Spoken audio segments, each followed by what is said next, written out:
Welcome to the War Insider YouTube channel. In 2022, Russia openly threatened the security of Europe, even to the extent of using nuclear weapons in Ukraine. The war was the culmination of almost 20 years of a course towards aggressive male force and militaristic themes around the image of Vladimir Putin. How flirtations with the electorate in the form of sexist jokes evolved into a militaristic state. The Vladimir Putin Project. From the very beginning of his first term, Vladimir Putin and his image makers faced a demand for a firmer hand in a country that was frustrated after the collapse of the USSR in the difficult 1990s with a sick former President Yeltsin. However, the military's desires and the president militarist were not present then. So for Putin, they decided to use the image of a Chekist, something in between civilian and military. Not the most noticeable clothing, quiet, sneaky voice, resolves questions through clever combinations and negotiations, not by force, and does not spread information about family and friends. But at the same time, the president is interested in a physically demanding sport, judo, and already in his speech, street phrases are slipping out. However, gradually, both showmanship, machismo, and militarism in Putin's image began to be expressed more and more strongly. Closer to the 2004 elections, the president began to participate more frequently in military exercises, and not only did he change from being a bystander and controller to a direct participant, but during the tests of the Lightning and missile, Vladimir Putin dressed in a suit with the emblem of the Space Forces. The president immersed himself in the sea on the nuclear submarine Arkhangelsk and was equipped for the occasion with a sailor's fur hat. In this way, Putin not only emphasized that he was the supreme commander-in-chief of the army, but also that he was a soldier of that same army, although he was not conscripted into the Soviet armed forces as a conscript. Later, the president continued to appear in a combat setting, whether at the controls of a fighter aircraft or behind the scope of a sniper rifle. In parallel, Putin also projected himself in another extremely macho image, showcasing himself to the public as a real macho man. He posed for photos with a bare chest on horseback, flew in the sky on a hang glider, and the news emphasized that the head of Russia was resting in Siberia, meaning the rest was extreme and considered male in society. The president fished, stayed in a tent, and was accompanied by the head of the Russian Emergencies Ministry, Sergei Shoigu, who was Putin's tour operator for Macho recreation. In this image there was another important detail. The propaganda showed that the president was popular with women, and specifically young women, as is expected of a macho man. At the beginning of the 2000s, a song such as Putin appeared on radio and television. At the beginning of the 2010s, the Movement Hour released a calendar with semi-naked students from the Moscow State University. And at the last annual press conference, the president was mainly asked questions by young girls. Endure, my beauty. In the military image of Putin, the archetype of a warrior man, protector, and at the same time a potential aggressor, was revitalized. Putin's image makers showed the public command in the full bloom of his strength, a woman's dream, and an example for other male citizens. Putin himself clearly liked these images. Most likely, he did not even have to get used to them. The statements and casual remarks of the Russian president reveal his patriarchal views and aggressive moods. Just before the start of the war, he made this statement about the Ukrainian authorities: "Like it, don't like it, be patient, my beauty." This phrase reveals the motif of male violence against women, and Putin, who speaks this phrase with a smile, clearly sees nothing wrong with it. What Putin holds to primitive sexist views and tolerates violence is confirmed by his other statements.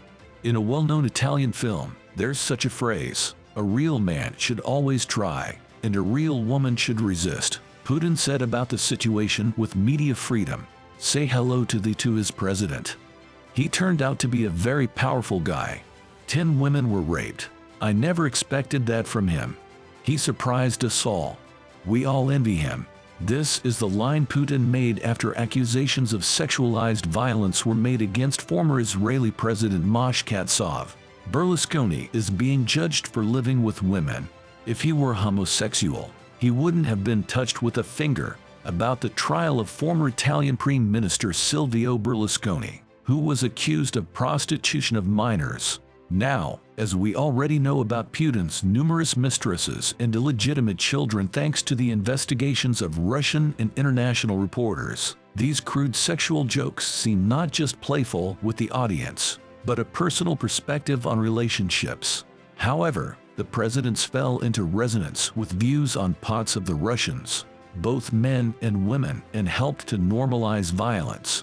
As a result, in 2017, there was a decriminalization of domestic violence in Russia. A signal was given that women could be beaten in their homes, clearly by men. And at the end of 2020, there was an extremely rapid and 10 days adoption of amendments that impose punishment for slander of sexualized violence. This was Russia's response to the international Metro campaign against harassment. And judging by the speed of adoption of the bill, the initiative was driven from the top. Lied down and waited to be killed. Vladimir Putin has been increasingly aggressive on the international agenda, sports and competitive rhetoric, such as to catch up with Portugal in terms of economic indicators. The rhetoric became aggressive. The president talked more and more about the military defense of Russia's interests, although other countries did not express obvious claims to the existing of the Russian state before the annexation of Crimea. The theme of hypothetical protection from attack became a constant and even paranoid leitmotif in Vladimir Putin's speeches. An ex-officer's son comes to him and he asks his son, "Son, I had a pistol here. Did you see the pistol?" He says, "Dad, don't be mad. I traded it with a boy from the next yard for a watch." He says, "Show me." He looked. "The watch is good. Well done. You know, tomorrow the bandits and robbers will come. They will kill me, kill your mother, rape your elder sister, and you'll come out and say, 'Good evening. Moscow time is 12 hours 30 minutes. We don't want this kind of development of events with us." Vladimir Putin illustrated the need for spending on weapons with such a joke. In 2009, at the Ilya Glazunov exhibition, the president's gaze lingered on a painting of the holy princes Boris and Gleb. Boris and Gleb are saints, that's clear, but they gave everything up without a fight. This cannot be an example for us. They lay down and waited for them to be killed, Putin said. Two men, Russia and the United States, are fighting over a woman, Ukraine. As noted by gender roles researcher in politics Tatyana Ryabova, the field of international relations itself can be considered as a place of production of masculinities. Quote from her book, Gender and Power. Russia and its leader have produced masculinity on the international arena very actively. The enemy was also quickly identified. They became the United States, a state, military power comparable to Russia and even surpassing it. The image of a man who brandishes weapons and is ready to solve problems by force quickly expanded into memes, where this man even in an imaginary universe solves problems by force. The Young Guard movement organized an exhibition where, among other things, a picture of Putin was displayed, who in a judo match defeats American President Barack Obama. The message of these pictures is built on the imaginary logical connection. Putin is physically stronger than Obama and is better at combat arts. Therefore, Russia is stronger than America. In Tatyana Ryabova's study, the results of sociological surveys were presented. The respondents imagined the relationship between Russia and the United States as a dispute between two men. Respondent names are mentioned in parentheses. Several informants have clarified the subject of the disagreement. Two men, Russia and the US, are fighting over a woman, Ukraine. Russia and the US are men. Because, like two men, they fight for one woman, Ukraine. Arthur. Two men argue about Ukraine. Russia acts straightforward and forcefully, while the US on the slide. Julia. It's easy to notice that the propaganda patterns about Ukraine's dependence were laid back then in 2008, and gender stereotypes were used to spread them. At the same time, other stereotypes concerning Europe also started to be spread by propaganda. It was portrayed as a weak and exhausted territory, with a prevalence of feminism and gay parades. From sexist jokes to Bucha, the constant heating up of the topic of protecting Russia from an almost inevitable attack from Western countries, First and foremost, the United States, and the constant PR of the army as a technologically advanced machine capable of repelling any attack with almost no human losses, has to a large extent become a catalyst for the hot phase of the conflict.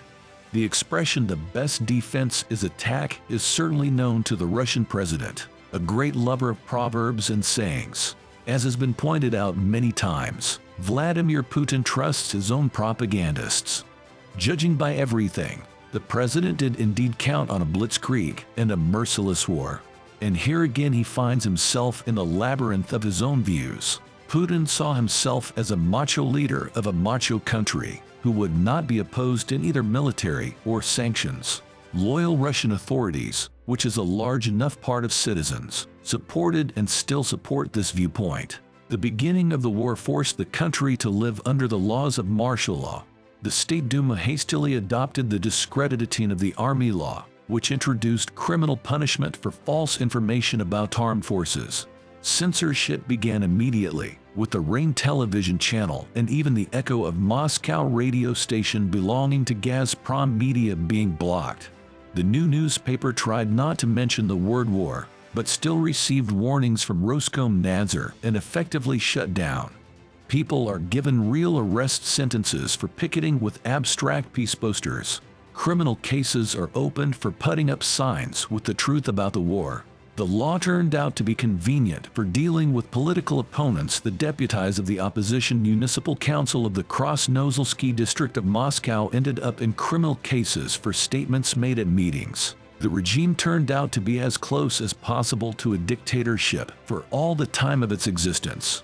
Conferring an honorary title on the 64th Brigade suspected of committing war crimes in Bucha, a prestigious title, Putin thus emphasized that the maximum escalation of violence in its most brutal forms is personally welcomed by him and as state policy. What the representative of the highest power said about violence has become normal for some of the country's residents. The rifle that was hung on the wall to emphasize the macho image of the president in the patriarchal country was gradually filled with bullets. It was supposed to shoot, and it did. This is all for today. Don't forget to subscribe and hit the like button if you enjoyed the video. We'll be back with more updates and information. Thanks for watching.